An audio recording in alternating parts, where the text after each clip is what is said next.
Today is expected to be the last floor session of the Legislative Congress for the state Senate. Our Wisconsin State Capitol Bureau Chief Vanessa Kelson is at the Capitol and has a recap of some of the biggest events of the day. Wisconsin Senate voted on dozens of bills and numerous nominations. Here are your four main takeaways from the Capitol.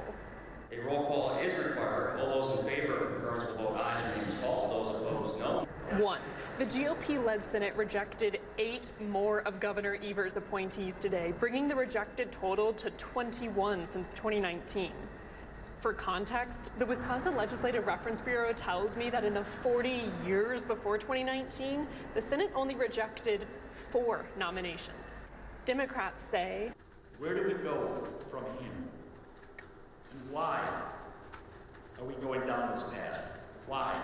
While Republicans say these nominations need to be neutral. 2. A bill banning transgender girls from competing with other girls in high school sports passed the Senate. Governor Evers vowed to veto this bill. 3. The Office of School Safety bill passed, which provides a tip line and threat assessment resources to students.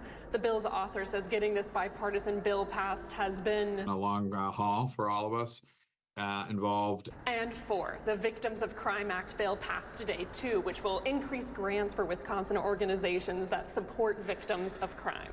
With this session likely now wrapped up, Wisconsin lawmakers are telling me they're turning their eyes toward campaign season. At the Capitol, Vanessa Kelson. Now, the Crime Victim Services bill would affect numerous nonprofits in our area, including DAYS, Hope House, Canopy Center, and the Rape Crisis Center. Both that bill and the Office of School Safety bill head to Governor Tony Evers' desk for final approval.